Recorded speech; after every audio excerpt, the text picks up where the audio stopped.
السلام عليكم ورحمة الله وبركاته. الحمد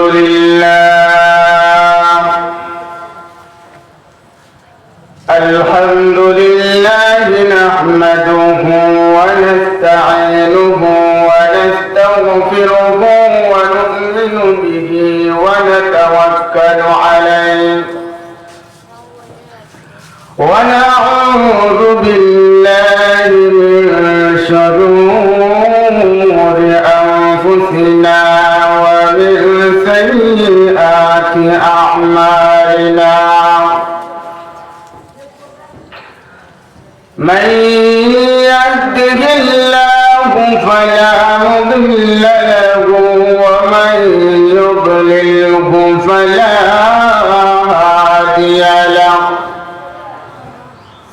ونشهد أن لا إله إلا الله وحده لا شريك له.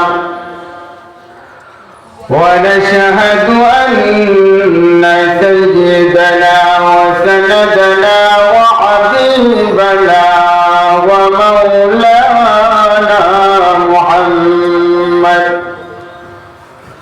محمدا عبده ورسوله أرسله بالحق بشيرا ونذيرا وداعيا إلى الله بإذنه وسراجا منيرا. أما بعد فأعوذ بالله من الشيطان الرجيم. بسم الله الرحمن الرحيم.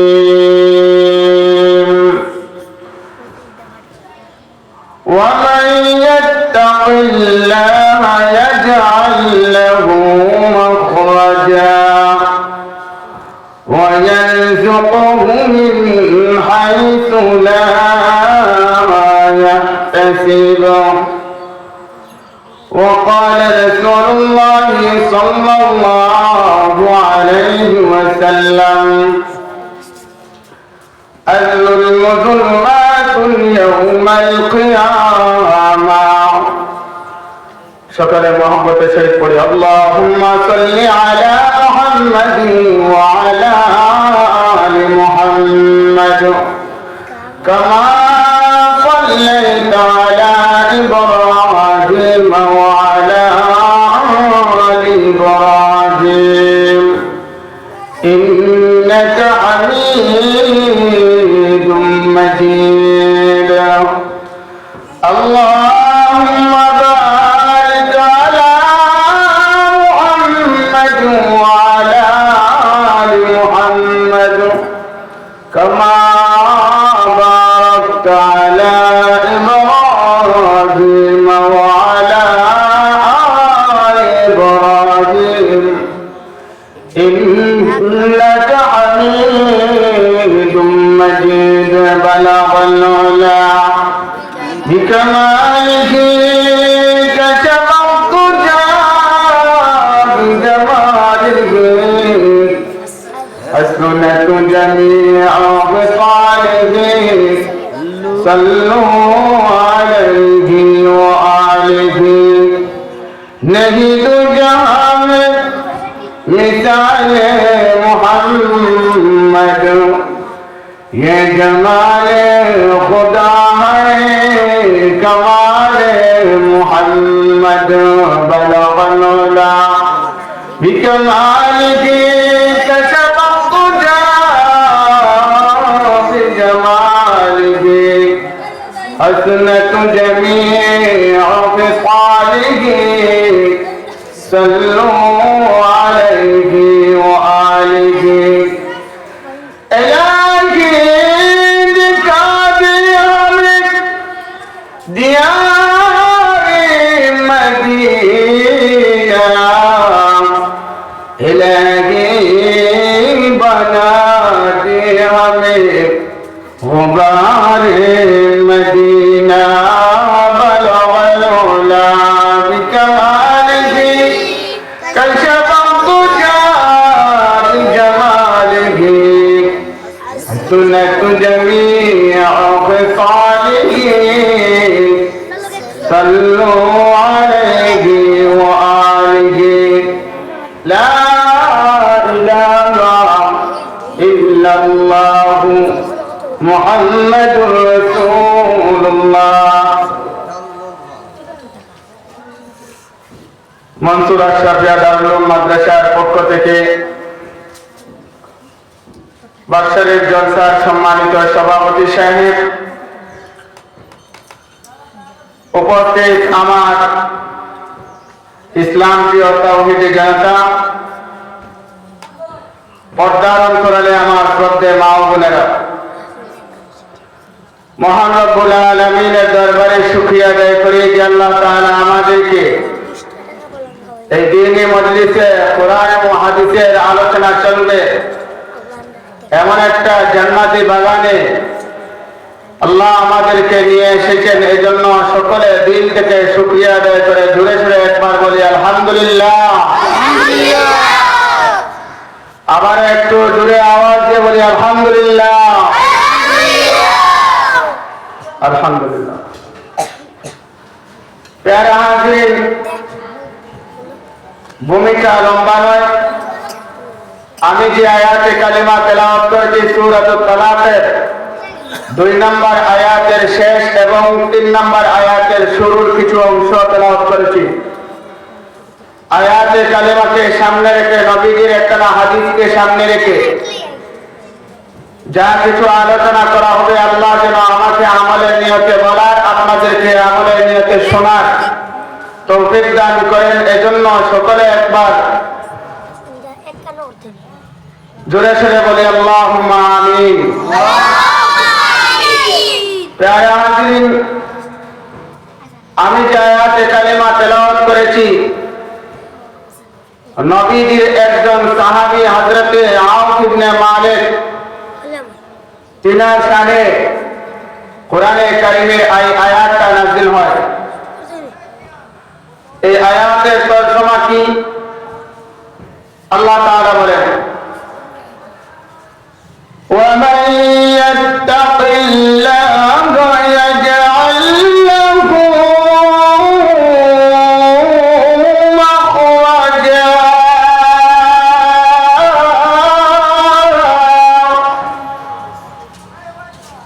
وَيَرْزُقْهُ مِنْ حَيْثُ لَا يَحْتَسِبُ। আল্লাহ বলেন, যারা আল্লাহকে ভয় করবে তাদেরকে আল্লাহ তাআলা এমন জায়গা থেকে মুক্ত দান করবেন, নিষ্কৃতি দান করবেন এবং তাদের জন্য এমন রিজিকের ব্যবস্থা করবেন যা বান্দা কখনো ধারণাও করতে পারে না। আল্লাহ বলেন, যাদের অন্তরে আল্লাহর ভয় আছে, বলেন তো প্রত্যেকটা মুমিনের অন্তরে আল্লাহর ভয় থাকার প্রয়োজন আছে না নাই? মুমিনের অন্তরে ভয় কার আছে কার নাই, এই কথাটা আমরা কেমনে বুঝবো? বলেন তো, ফজরের আযান হচ্ছে, মুয়াজ্জিন মসজিদের মিনার থেকে আওয়াজ দিচ্ছে, আসসালাতু খায়রুম মিনান নাওম।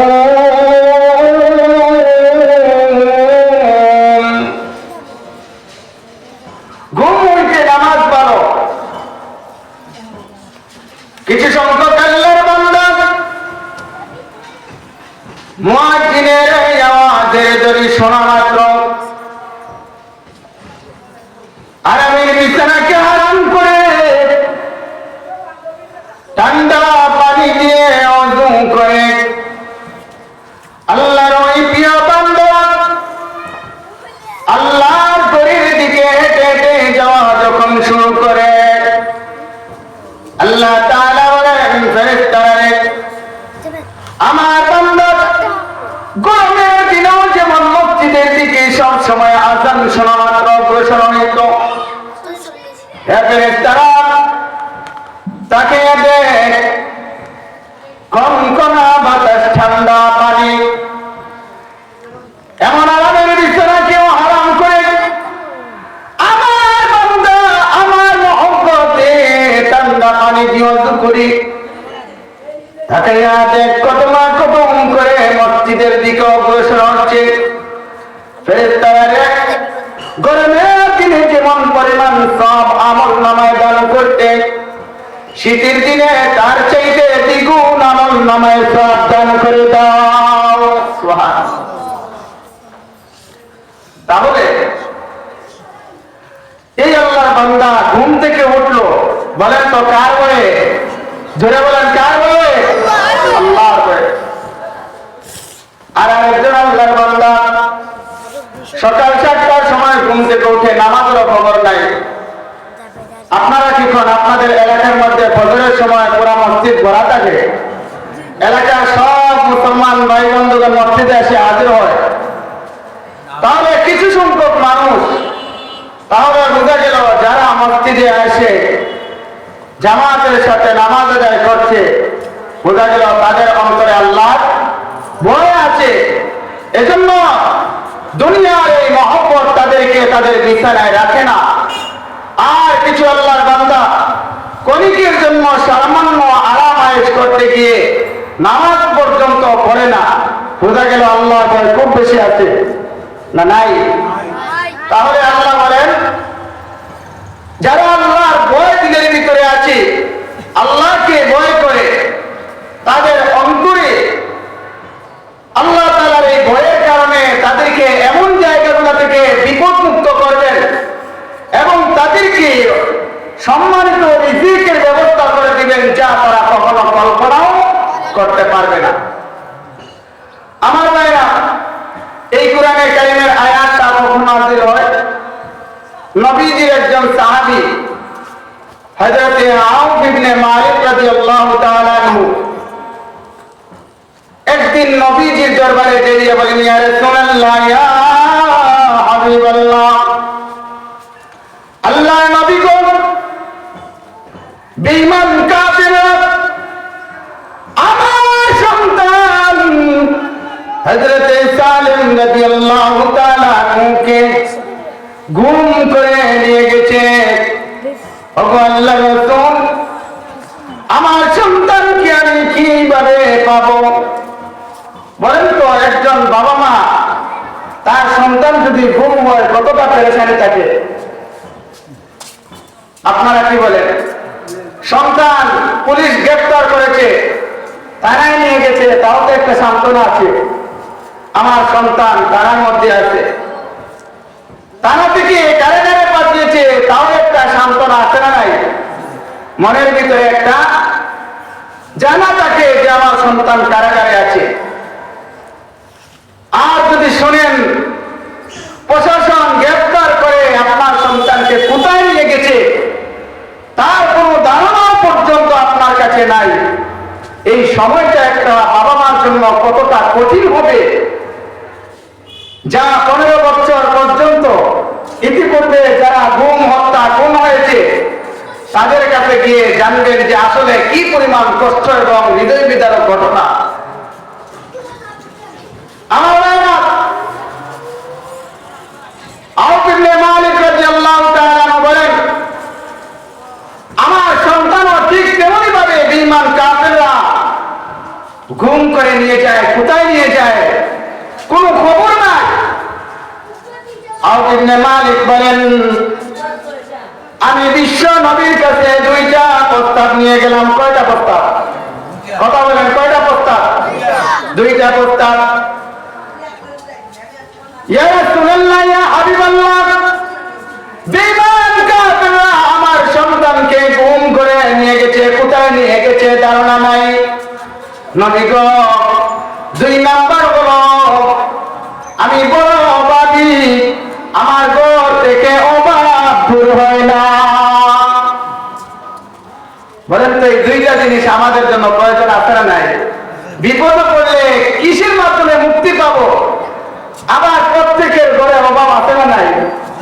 যা রুজি করি ছেলে 3টা বিদেশ, রুজি রোজগার ভালো করে, তার কোনো অভাব যায় না। সারাদিনে একজন ভাই 500 টাকা কামাই করে ঘরের মধ্যে আসে, টাকা ভিডিও অসুস্থ মেডিকেল নিয়ে যাওয়া লাগে। ছেলে অসুস্থ, 1000 টাকা ডাক্তার বলেছে, পরীক্ষা করতে গেলে 1 থেকে 1500 টাকা লাগবে। তাহলে সারাদিনের কামাই হলো 500। বলেন তো তার অভাব বাড়ছে না কমছে? বাড়ছে না কমছে? তাহলে আপনি মালিক বলেন আমার অভাবটা কিভাবে যাবে, আমার সন্তানকে কিভাবে পাবো? এই দুইটা প্রস্তাব ইয়া রাসূলুল্লাহ আপনার দরবারে আমি নিয়ে আসলাম। আমি কিভাবে তা থেকে মুক্তি পাবো? তাহলে সন্তান গুম হওয়া বড় ধরনের একটা বিপদ না, বিপদ নয়। আবার অভাব থেকে অভাব মুক্ত জিন্দেগি, এটা বড় একটা নিয়ামত কিনা? নিয়ামত। আল্লাহ রাসূল সাল্লাল্লাহু আলাইহি ওয়াসাল্লাম বলেন, ওয়াদ ইবনে মালিক, আমি নবীজি তোমাকে 3টা সবক দিব, 3টা আমল দিব। এই 3টা আমল যদি তুমি করতে পারো, অতি শীঘ্রই আল্লাহ তোমার সন্তানকেও ফিরিয়ে দিবে, আল্লাহ তোমার অভাব মুক্ত জিন্দেগি দান করবে। সুবহানাল্লাহ। এই 3টা বিষয় আমাদের প্রয়োজন আছে না নাই? এই এলাকাবাসীর প্রয়োজন নাই? আছে না নাই? তাহলে আমি এলাকার সকল সাথীদেরকে বলবো, আপনারা যে যেখানে চলে আসেন, মাহফিলের মধ্যে চলে আসেন। গুরুত্বপূর্ণ কথাগুলো হবে।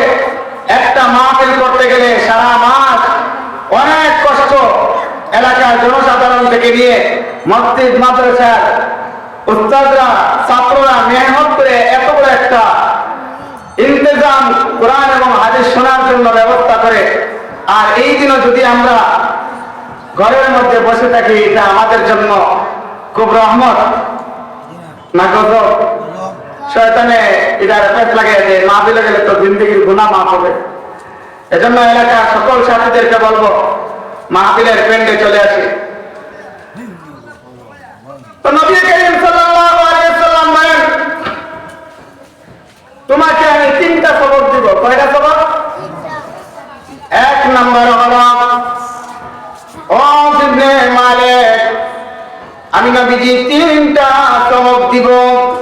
এই 3টা সবক যদি তুমি আদায় করতে পারো, আমি বিশ্ব নবী তোমাকে বলে দিলাম, আল্লাহ খুব শীঘ্রই তোমার সন্তানকে তোমার কোলে ফিরিয়ে দিবে, আল্লাহ তোমাকে অভাব মুক্ত জিন্দেগি দান করিবে। আওফ ইবনে মালিক বলেন, ইয়া রাসূলুল্লাহ, ইয়া হাবিবাল্লাহ, কি এমন 3টা আমল?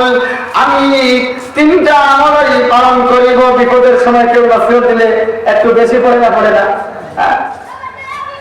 1 নম্বর আমল হলো ইত্তাকুল্লাহ। হে আওফ ইবনে মালিক, সব সময় তুমি আল্লাহকে ভয় করিবে। কাকে ভয় করতে হবে? 1 নম্বর তিনি সবক দিলেন। 1 নম্বর হলো ইত্তাকুল্লাহ, আল্লাহকে ভয় করবে। কেমন ভয় করিতে হবে? সাহাবায়ে কেরাম রাদিয়াল্লাহু তাআলা আনহুম জীবন ইতিহাস পড়ে দেখেন, আল্লাহ নবীর সাহাবী হযরত ওমর ইবনে খাত্তাব রাদিয়াল্লাহু তাআলা আনহু অষ্টআশির শাসক ছিলেন। আল্লাহ নবীর সাহাবী হযরত ওমরের জামানায় মানুষ কতটুকু আল্লাহকে ভয় করে, এমনটা পরীক্ষা করার জন্য ওমর মানুষের দ্বারে দ্বারে যাইয়া যাইয়া আল্লাহর ভয় সংক্রান্ত তথ্যগুলা নিতেন। আমার রাষ্ট্রের ভিতরে মানুষ আল্লাহকে কতটুকু ভয় করে, এমন এভাবে একদিন নবীজির সাহাবী হযরত ওমর পাহাড়ের তলদেশে এগিয়ে যায়। হঠাৎ করে দেখে 1 রাখাল কিছু বকরি চড়াচ্ছে। আল্লাহ নবীর সাহাবী ওমর বলেন, ভাই রাখাল, আমি বড় অভাবী, আমি একজন মুসাফির মানুষ, যা কিছু সাথে ছিল সব শেষ হয়ে গেছে। খোদা, তুমি যদি আমাকে সামান্য কিছু দুধ পান করে দুধ দাও, বকরির দুধ দোহন করে দাও, আমি দুধগুলা পান করতে পারলে আমার মনের ভিতরে তৃপ্তি আসবে, পেটের খিদা নিবারণ হবে। রাখাল বলে, তুমি আমার কাছে দুধ চেয়েছ, অবশ্যই যদি আমি তার মালিক হইতাম তাহলে তোমার মতন একজন পথিককে আমি অবশ্যই দুধ পান করিয়ে দিতাম। এটা তো বড় নেয়ামত, মেহমানদারি। কিন্তু বাইরে তুমি যে এত সংখ্যক ভেড়ার পালগুলা দেখিতেছ, একটার মালিক আমি নয়, এগুলার মালিক হলো আরেকজন, আমি তার রাখাল, বেতনভুক্ত রাখাল। সমস্যা কি, তোমার মালিক তো আর দেখতেছে না, দিয়ে যাবো। অসম্ভব, আমি দিতে পারবো না। তাহলে ঠিক আছে, শোনো, যেহেতু তুমি দিতে পারবে না, আমাদের সমাজে দেখবেন, আপনার ইউনিয়নে যান, থানায় যান, সরাসরি একটা কাগজপত্র চাইলে দেয় না, কিন্তু পিছন দিক দিয়ে যদি কিছু আরো 500 টাকা 1000 টাকা নোট লাগাইয়া দেন, সাথে সাথে আসে না। কি কোন আপনার হযরত ওমর বলেন, ঠিক আছে, আমার কাছ থেকে কিছু টাকা তুমি নিয়ে যাও, তাহলে তুমি টাকার মালিক হয়ে যাবে, আর আমাকে একটা বকরি টাকার বিনিময়ে দিয়ে দাও, তাহলে তুমি টাকার মালিক হবে আর আমি বকরির মালিক হয়ে যাব। তাহলে তো আমার বকরি থেকে আমি দুধ পান করবো।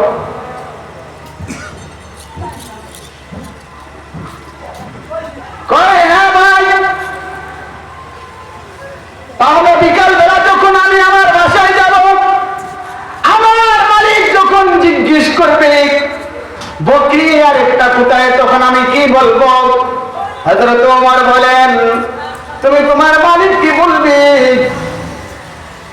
বনের বাঘ এসে একটা বকরি ধরে নিয়ে গেছে, কারণ প্রতিদিন এমন হচ্ছে, এত সংখ্যক হাজারো বকরির ভিতর থেকে যদি একটা বকরি যায়, মালিক কি আর এত গণনা করবে? অসম্ভব। তোমার মালিককে বলবা বনের বাঘ খেয়ে ফেলছে। ঠিক আছে, বুঝলাম, মালিককে আমি এই কথা বলে ভোট দিয়ে দিলাম।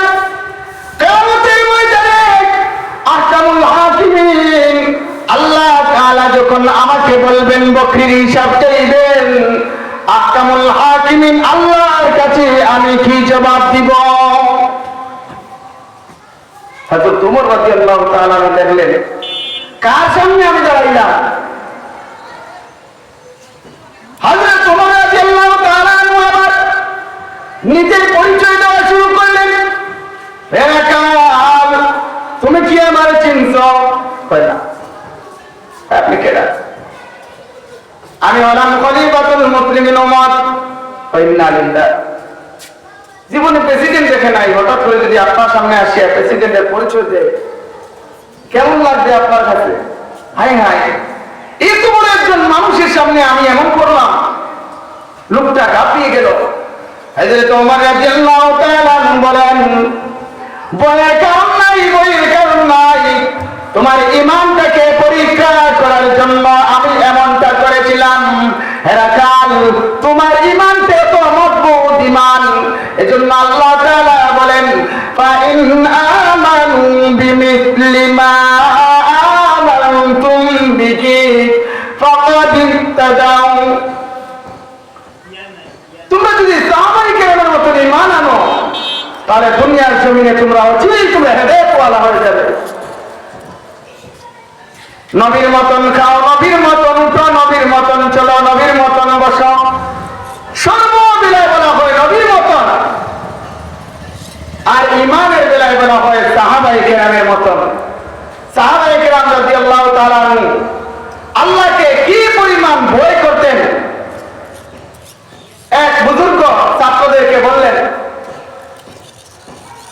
তোমাদের হাতে আমি পাখিগুলা, কিছু কবুতর গুলা দিলাম, তোমরা প্রত্যেকে এমন জায়গা থেকে নিয়ে জবাই করে নিয়ে আসো যেন পৃথিবীর কেউ যেন না দেখে।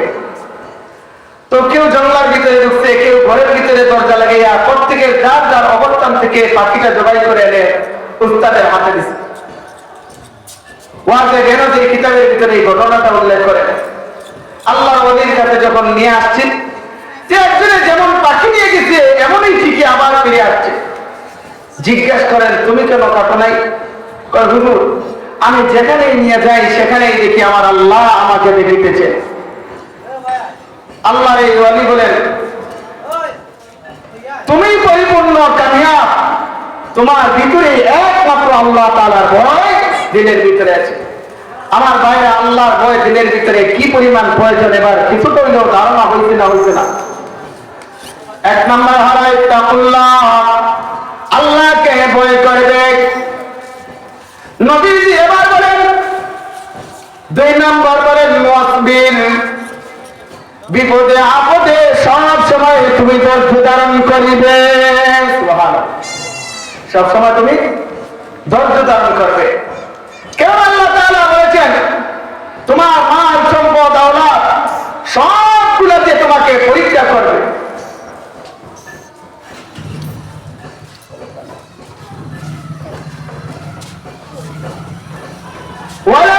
وَلَنَبْلُوَنَّكُمْ بِشَيْءٍ مِّنَ الْخَوْفِ وَالْجُوعِ وَنَقْصٍ مِّنَ الْأَمْوَالِ وَالْأَنفُسِ وَالثَّمَرَاتِ। আল্লাহ তাআলা বলেন, আমি তোমাদেরকে বিভিন্ন বস্তুর সাহায্যে তোমাদেরকে পরীক্ষা নিব। কাউকে সন্তান দিয়ে পরীক্ষা নিব, কাউকে সন্তান না দিয়ে পরীক্ষা নিব, কাউকে মাল বেশি দিয়ে পরীক্ষা নিব, কাউকে অভাব দিয়ে পরীক্ষা নিব।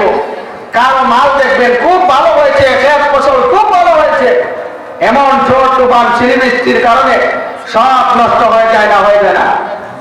আল্লাহ বলেন এগুলো তোমাদের জন্য পরীক্ষা। তোমরা যে ঈমান আনার সময় একটা কথা বলেছিলে, খায়রুম ওয়া শাররুম মিনাল্লাহি তাআলা, ভালো মন্দ সব তাকদীরের উপর, এই কথাটার উপর যে ঈমান আনছিলে, এজন্য আমি আল্লাহ মাঝে মাঝে তোমাকে এমন পরীক্ষা করে তোমার ঈমানটা পরীক্ষা করব। আল্লাহ বলেন ওয়াবাশশিরিস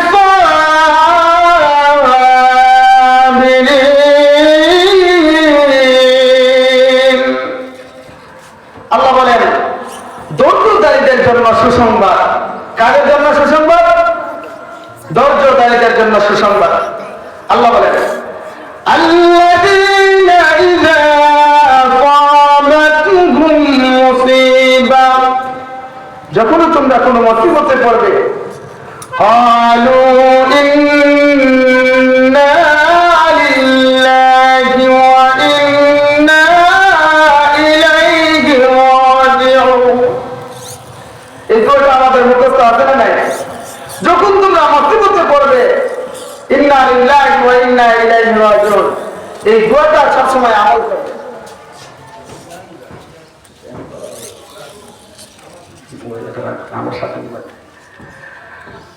আল্লাহ নবী বলেন,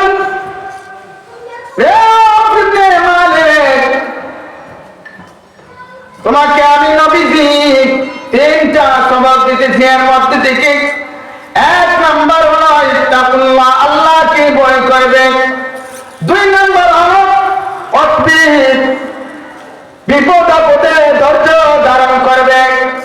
তিন নম্বর আল্লাহর নবী বলেন আকসিরুল কওল লা হাওলা ওয়ালা কুওয়াতা ইল্লা বিল্লাহিল আলিয়্যিল আযীম। তিন নম্বর তুমি বেশি বেশি করে লা হাওলা ওয়ালা কুওয়াতা ইল্লা বিল্লাহ এই তাসবিহটা আদায় করবে। এই তাসবিহটা আমাদের জানা আছে না নাই? সবারই মোটামুটি আছে। ইবনে মালিক বলেন আল্লাহ রাসূল আমাকে তিনটা সবক দেওয়ার পরে আমি বাড়ির মধ্যে আসি, আমার বিবিকে বলি, বিবি রে, আমি নবীজির নিকট গিয়ে বলেছিলাম আমার সন্তান পাওয়ার জন্য, আর আমাদের অভাব কিভাবে দূর হয়। আল্লাহর নবী আমাকে তিনটা সবক দিয়েছেন। এক নম্বর, সর্ব অবস্থায় যেন আমাদের অন্তরের ভিতরে নাম্বার, সকল বিপদ আপদের মধ্যে ধৈর্য ধারণ থাকতে হবে। 3 নাম্বার, নবীজি আমাকে বলেছেন লা হাওলা ওয়ালা কুওয়াতা ইল্লা বিল্লাহিল আলিয়্যিল আযীম। এই 3টা পড়ার জন্য আল্লাহ নবী আমাকে সবক দিয়েছেন। আউফ ইবনে মালিকের স্ত্রী বলেন, আমি আর আমার স্ত্রী দুজনে পড়ে এমন ভাবে এই তাসবিহটা আমল করা শুরু করলাম। আমরা সব সময় দিনের ভিতরে আল্লাহর ভয় এবং আমার যে সন্তান এত বড় মুসিবতের ভিতরে আছে, আমরা মনে মনে নিলাম সব কিছু আল্লাহর পক্ষ থেকে, এমনটা বলে ধৈর্য ধারণ করা শুরু করলাম। আর নবীজির বাতানো তাসবিহটা লা হাওলা ওয়ালা কুওয়াতা ইল্লা বিল্লাহ বেশি বেশি আমল করা শুরু করিলাম। তাহলে বোঝা গেল কোন আমল শুধু নিজে করব না, মা বোনদেরও করার প্রয়োজন আছে। আমাদের সমাজে স্বামী স্ত্রীর মিল তো খুব বেশি, তাই না? হ্যাঁ,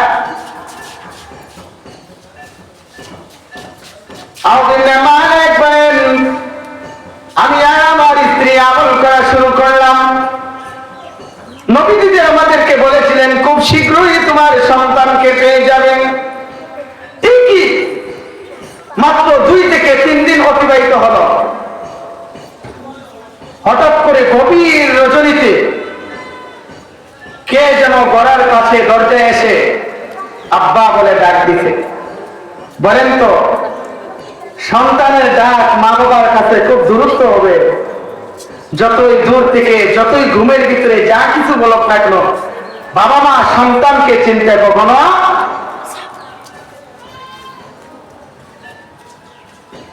আউফ ইবনে মালিক বলেন, গভীর রজনীতে যখন আমার সন্তান এসে আব্বা বলে ডাক দিয়েছে, আমি লাফ দিয়ে ঘুম থেকে উঠলাম, আমার বিবিকেও জাগ্রত করলাম। আর দরওয়াজা খুলে দেখি আমার সন্তান একটা বিশাল একটা বড় উটের উপর বসা আছে। এমন অবস্থায় আমার সন্তানকে পেয়ে আমরা যে কতটুকু খুশি তা ভাষায় প্রকাশ করার কথা নয়।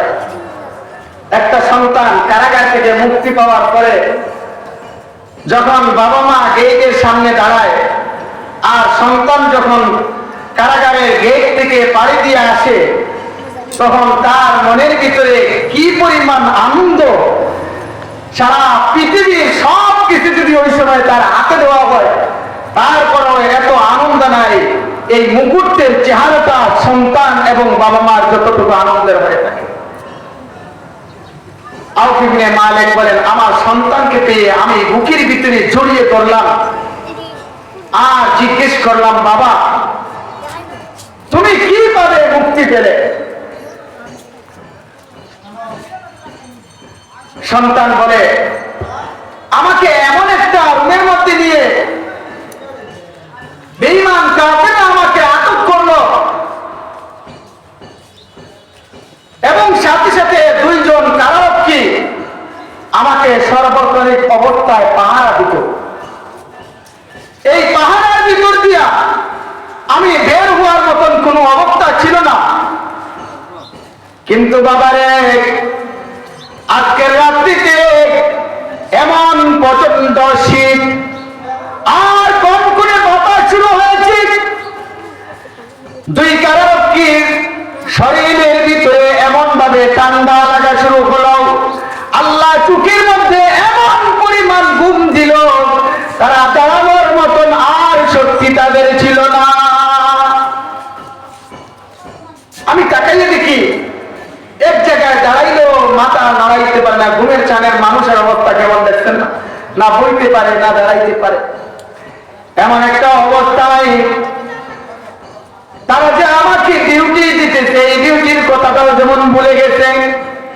পাশের ঘরে গিয়া তারা 2 জনে এমন ভাবে ঘুম, তাদের নাকের আওয়াজটা আমি আমার রুম থেকে শুনতেছি। সুবহানাল্লাহ। তখন আমি বুঝতে পারলাম তারা গভীর ঘুমে আছে।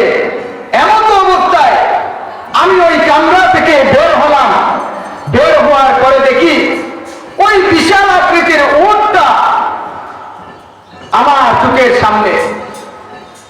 বাবা শুধু তা নয়, ওই উটের পিছনে বিশাল বড় বড় 100 উট। কত উট? আউফ ইবনে মালিক বলেন, আমার সন্তান তো একটা উপরে উটের উপরে, কিন্তু পিছনে তাকাইয়া দেখি 100 উটের সারিবদ্ধ, প্রায় 400 গাভী, 400 বকরি আমার এই সন্তানের পিছনে। তো আমি যখন উট দিয়ে রওনা দিলাম, আমার পিছনে পিছনে বেঈমান কাফিরের এতগুলো কাফেলা, পশুর কাফেলা আমার পিছনে পিছনে আসে। আউফ ইবনে মালিক রাদিয়াল্লাহু তাআলা আনহু বলেন,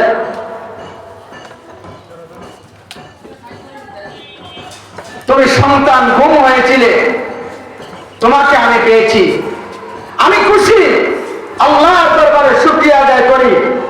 কিন্তু হে সন্তান, বেঈমান কাফিরদের মাল তো আমার নয়, এই মালগুলা আমি ব্যবহার করা আমার জন্য কিছুতেই হালাল হবে না। আপনারা কি বলেন, আপনার সন্তানকে যদি আপনার দুশমন গ্রেফতার করে নিয়ে যায়, এত বড় দুর্ঘটনার পরেও যদি ওই দুশমনের মাল সম্পদ আপনি পেয়ে যান, আমরা বাজেয়াপ্ত করতাম না? কিন্তু আউফ ইবনে মালিকের আল্লাহর ভয় দিলের ভিতরে এত বেশি যে বেঈমান কাফেরদের সম্পদগুলা আমার জন্য হালাল হবে না, হারাম হবে, একটা ভয় দিলের ভিতরে। আউফ ইবনে মালিক বলেন, আমার সন্তান যে এসেছে এবং তার সাথে যে এত জঙ্গল পশুগুলা এসেছে, আমি বিশ্ব নবীর কাছে যাই গেলাম, ইয়া রাসূলুল্লাহ, ইয়া হাবিবাল্লাহ, আমার সন্তানকে আমি পেয়েছি। নবী গো, আপনি যে আমল দিয়েছিলেন, আমি আর আমার স্ত্রী আমল করা শুরু করলাম। অল্প কিছুদিনের ভিতরেই আমার সন্তান আমার ঘরে ফিরে এসেছে। ওগো নবী, কিন্তু সবচেয়ে বড় আশ্চর্যের ঘটনা হলো, আমার সন্তানের সাথে বেঈমান কাফেরদের কিছু পশুগুলা চলে এসেছে। এখন কি এগুলো আমি ব্যবহার করব নাকি বেঈমান কাফেরদের নিকট ফিরিয়ে দিব? কি করব আমি? আল্লাহ তাআলা সঙ্গে সঙ্গে এই কোরআনে কারীমের আয়াত কানাকে নাযিল করে দেন। সুবহানাল্লাহ বলেন না? আল্লাহ তাআলা বলেন, ওয়া মান ইয়াত্তাকিল্লাহা ইয়াজআল লাহু মাখরাজা। যদি তোমাদের অন্তরে আল্লাহর ভয় থাকে, তোমাদেরকে এমন জায়গা থেকে তোমাদেরকে মুক্তি দিবেন, ওয়া মিন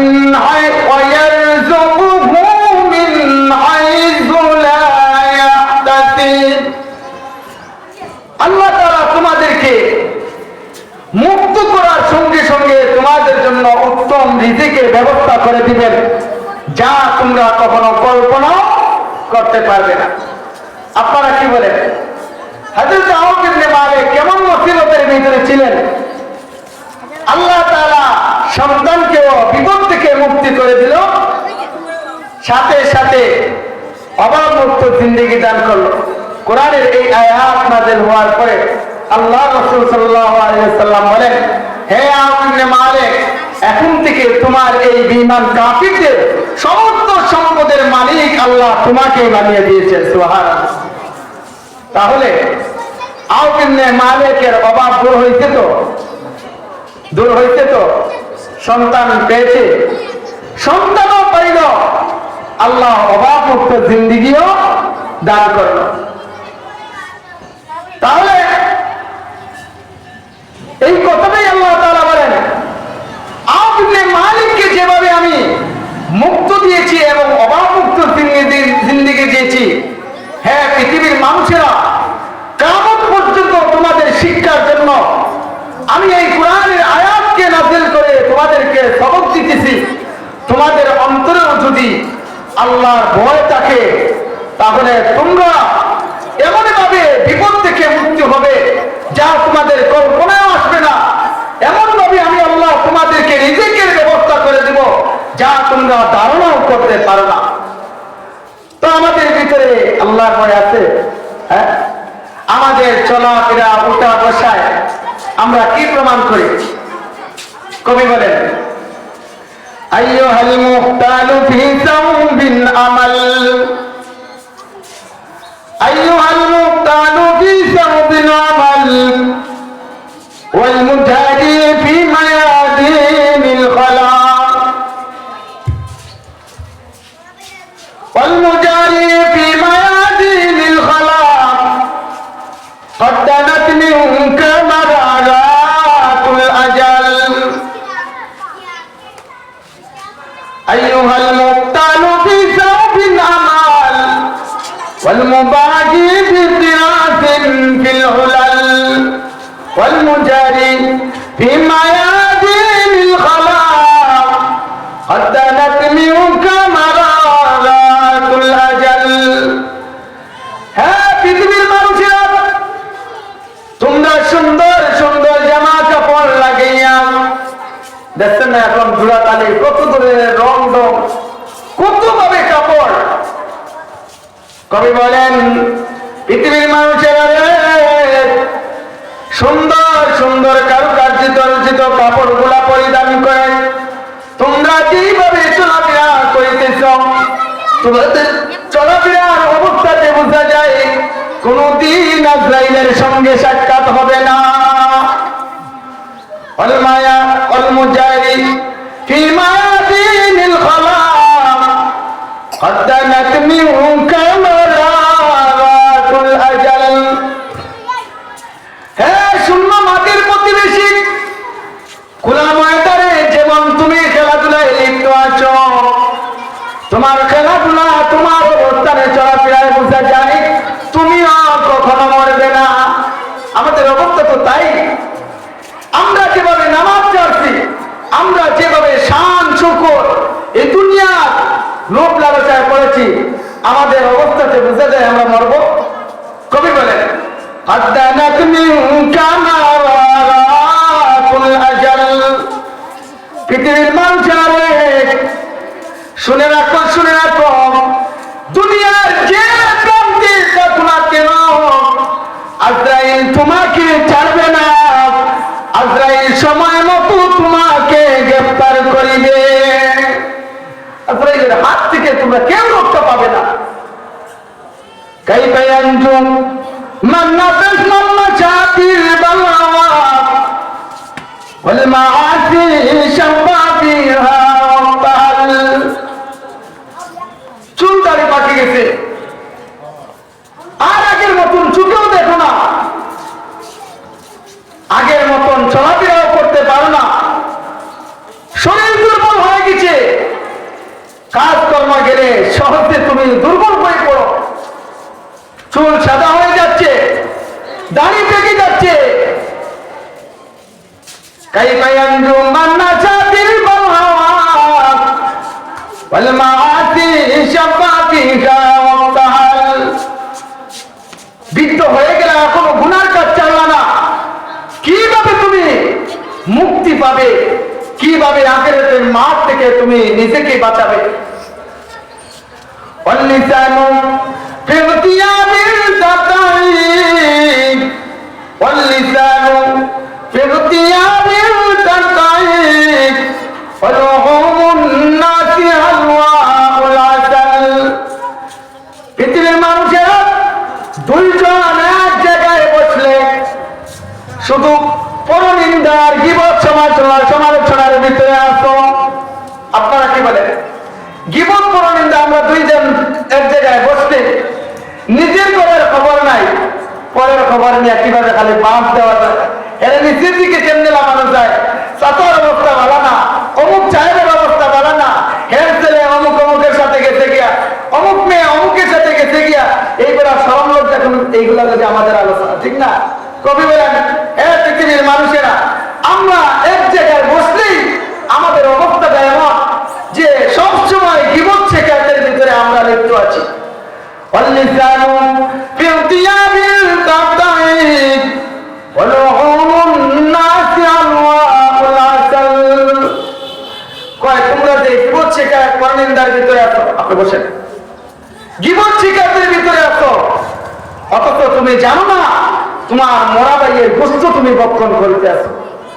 এখন যদি আমি আপনাদেরকে একটু মরা মুরগি, মরা ছাগল, মরা গরু যদি আনিয়ে দিই, আপনারা খাইবেন তো? কেন খাইবেন না? এটা আমাদের কাছে অত্যন্ত অপছন্দ দিয়ে, যেটা আমাদের জন্য খাওয়া হারাম। তো কবি বলতেছেন, সামান্য একটা মরা গোশত, মরা মুরগির গোশত তুমি খেতে তোমার কাছে ভালো লাগে না, অথচ তুমি যখনই গীবত সেটা পরনিন্দায় লিপ্ত হও, হ্যাঁ পৃথিবীর মানুষেরা শুনে রাখো, তোমরা তখন তোমাদের মরা ভাইয়ের গোশত খাইতেছ।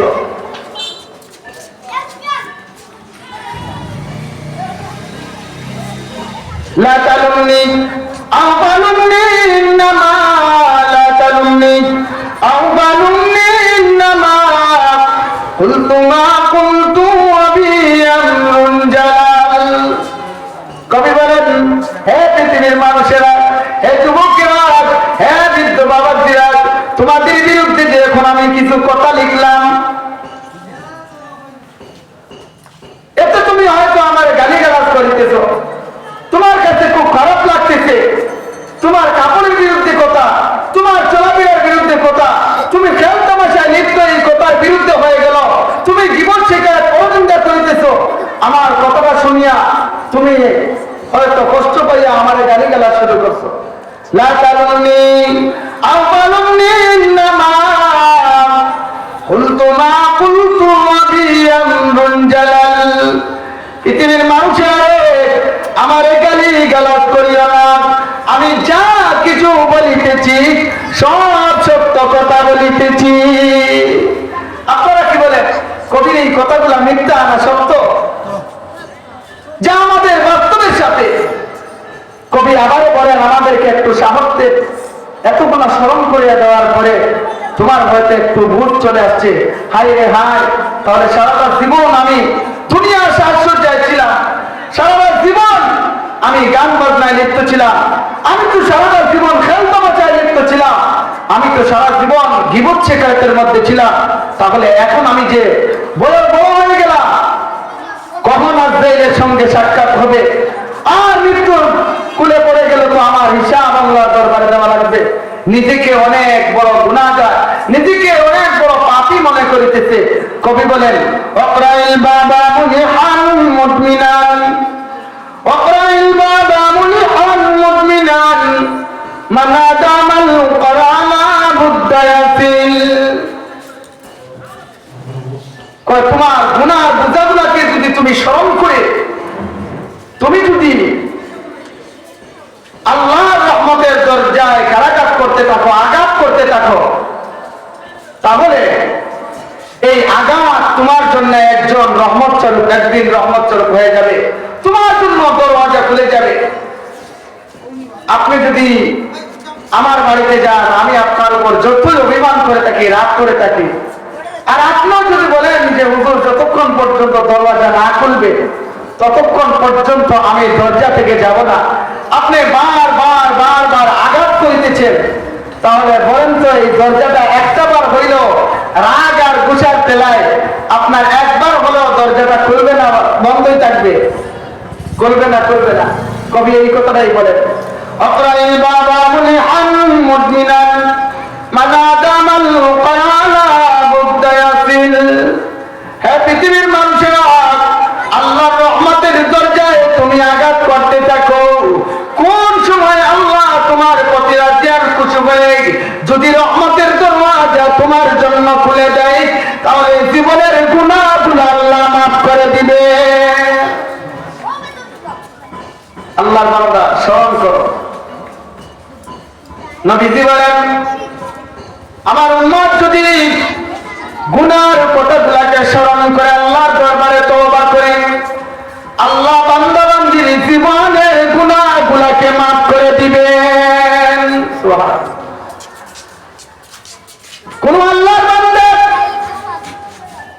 মনের ভিতরে জাগ্রত হয়েছে, আরে আমি বালিগ হওয়ার পর থেকে আমার উপর নামাজ ফরজ ছিল, আমি নামাজ পড়তে পারি নাই, আমার উপর রোজা ফরজ ছিল, আমি রোজা রাখতে পারি নাই, আমার উপর পর্দা করা ফরজ ছিল, আমি পর্দা করিতে পারি গান বাজনা আমার জন্য হারাম ছিল, আমি হারামকে বর্জন করিতে পারি নাই।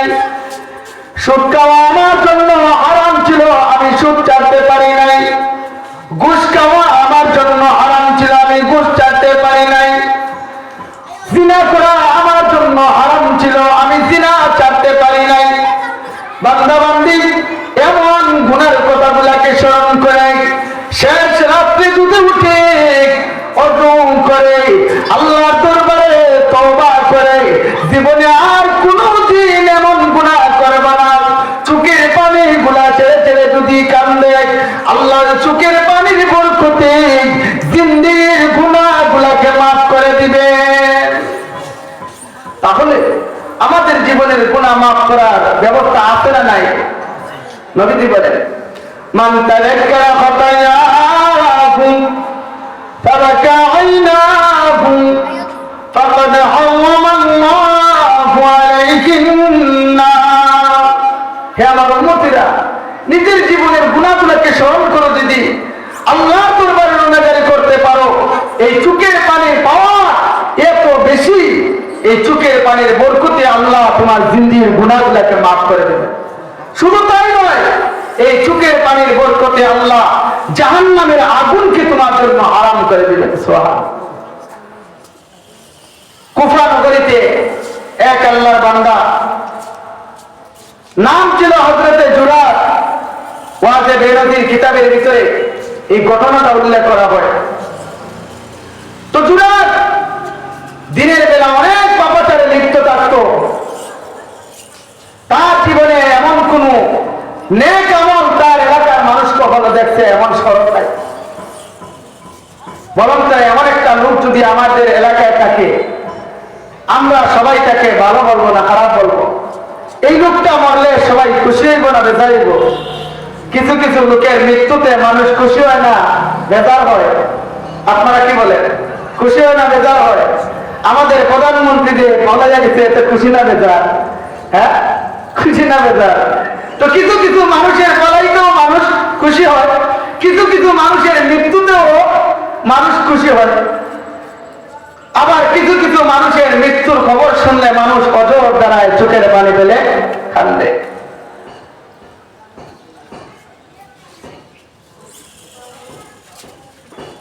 কুফা নগরীতে সেই জুরাদ যেই দিন ইন্তেকাল করলেন, আল্লাহর নবীর সাহাবী হযরতে আবু বকর রাদিয়াল্লাহু তাআলা আনহু কুফা নগরীতে ওই দিন তিনি সফর করলেন। কুফা নগরীতে যাওয়ার পরে শুনেন জুরাদ নামে এক আল্লাহর বান্দা পৃথিবী থেকে চলে গেছে। নবীজির সাহাবী অত্যন্ত নমনীয় ছিলেন। আল্লাহর রাসূল বলেন, আরহামু উম্মতি বিউম্মতি আবু বকর। আমার উম্মতের ভিতরে সবচেয়ে দয়া এবং স্নেহশীল সাহাবী হযরত আবু বকর। হযরত আবু বকর রাদিয়াল্লাহু তাআলা আনহু বলেন, জুরাদের কাফন দাফনের ব্যবস্থা করো। কিছু মানুষের একটু অপছন্দ হইলেও যেখানে আবু বকর রাদিয়াল্লাহু কাফন দাফনে শরীক হয়েছেন সেখানে আর কেউ কি পিছিয়ে থাকে? মোটামুটি সবাই তার জানাজায় অংশগ্রহণ করে, কিন্তু মনে মনে একটু অপছন্দ আছে। যাই হোক,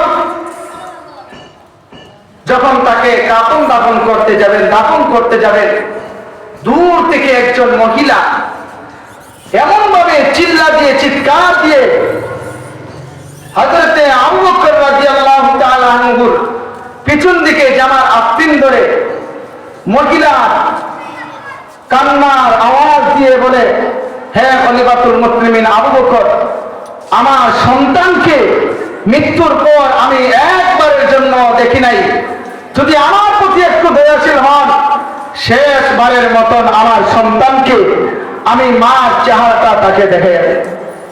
সুবহানাল্লাহ বলবেন না? একটা মা এমন একটা আবদার। হযরতে আবু বকর রাদিয়াল্লাহু তাআলা আনহু বলেন, জুরাদের কবরের মাথার দিক থেকে মাটিগুলো একটু সরাইয়া দাও। যখনই সরাইয়া দেওয়া হয়েছে, হযরতে জুরাদের চেহারার আলোতে পুরা কবর আলোকিত হয়ে গেল। সুবহানাল্লাহ। আবু বকর রাদিয়াল্লাহু বলেন, জুরাদের আমল নামার মধ্যে কি এমন আমল রয়েছে যে আমলের বরকতে আল্লাহ জুরাদের চেহারার আলোতে পুরা কবরটাকে আলোকিত করে দিল। সবাই বলে আমাদের জীবনে জুরাদকে কোনো নেক আমল করতে দেখি নাই। হযরত আবু বকর বারবার জানার চেষ্টা করে, কেউ তার ভালো খবর কেউ বলে না। এমন চিন্তা পেরেশানির ভিতর দিয়া হযরত আবু বকর রাদিয়াল্লাহু তাআলা আনহু তিনি ঘুমের ঘরে চলে যায়। রাতে যখন ঘুমায় তখন একটাই কথা, জুরাদ পাপিষ্ঠ, কিন্তু কি আমলের বরকতে আল্লাহ তাকে মাফ করে দিল, কি আমলের বরকতে আল্লাহ তাকে মাফ করে দিল।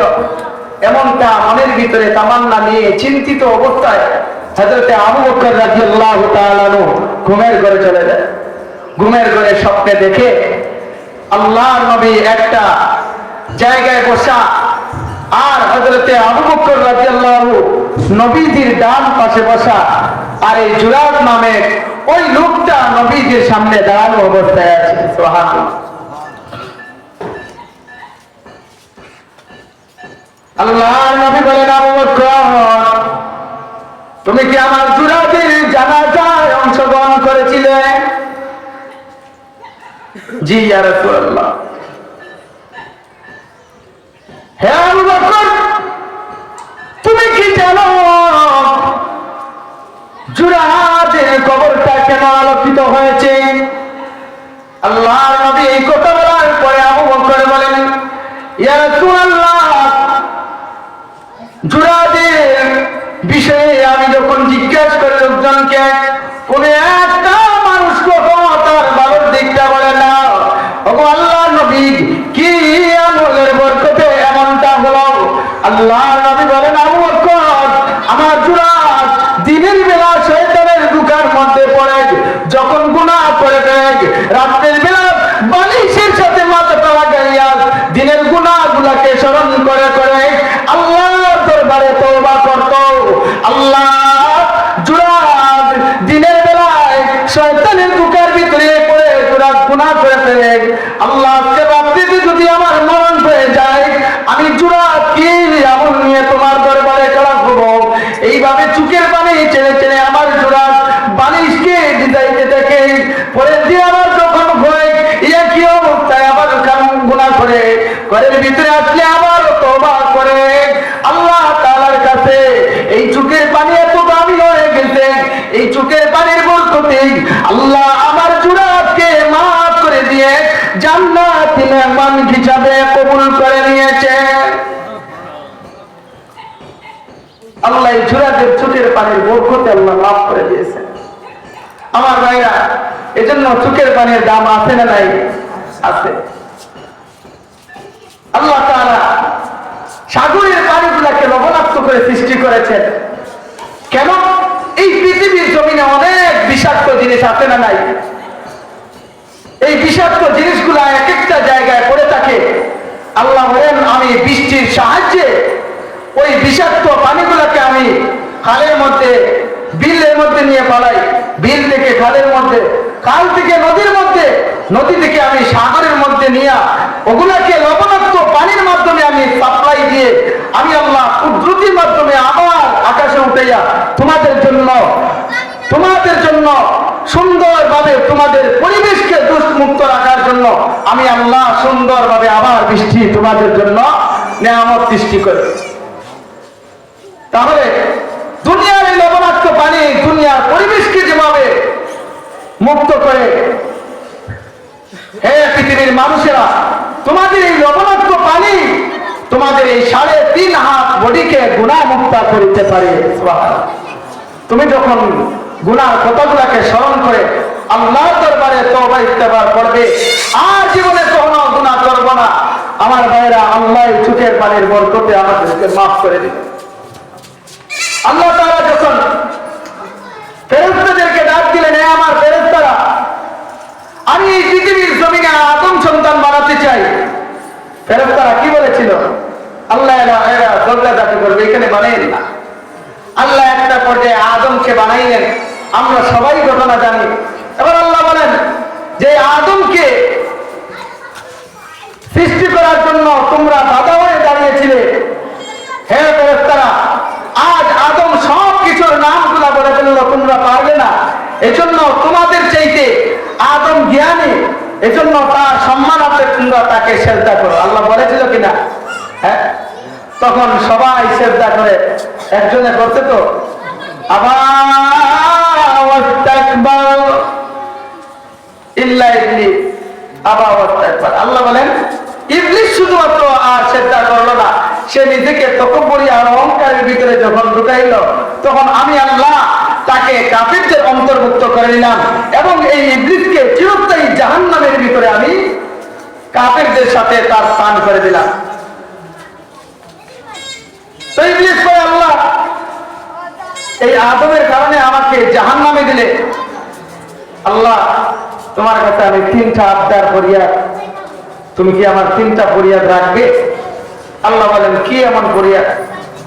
বলে আল্লাহ আগে বলো তুমি দিবা কিনা।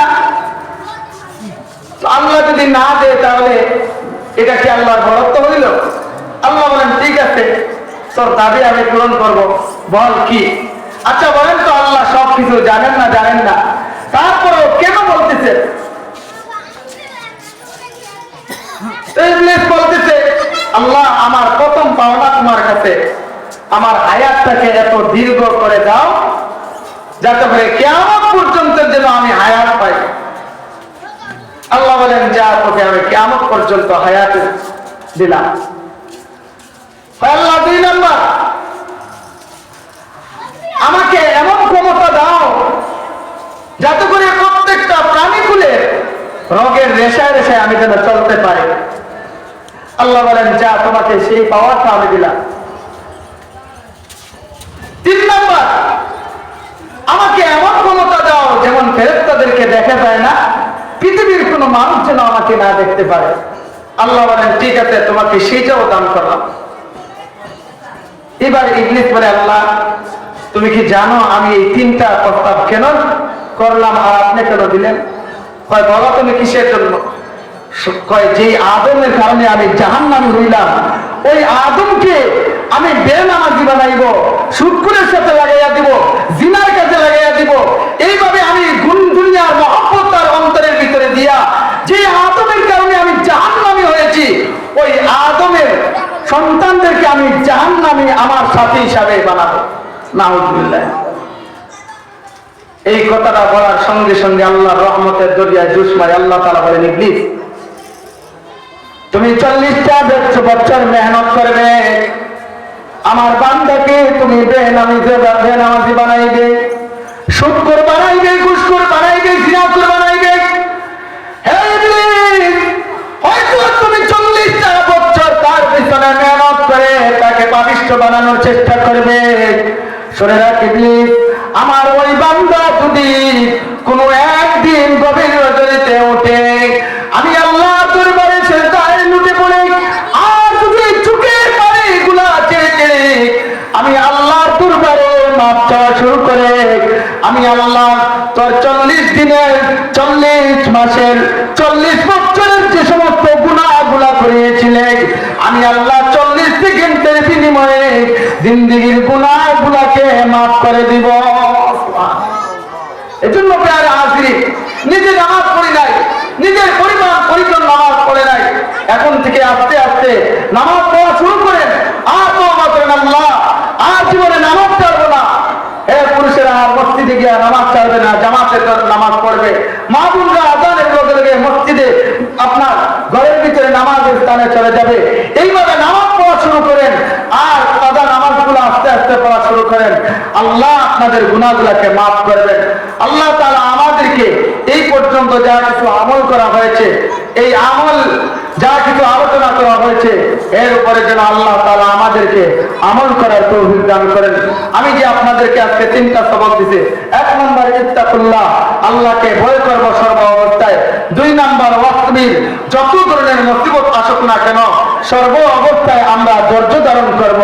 3 নম্বর আখিরুল কওলু লা হাওলা ওয়ালা কুওয়াতা ইল্লা বিল্লাহ, এই লা হাওলা ওয়ালা কুওয়াতা ইল্লা বিল্লাহর আমলটা আমরা বেশি বেশি করে পড়ব। পারবো তো ইনশাআল্লাহ? সকলে বলে ইনশাআল্লাহ।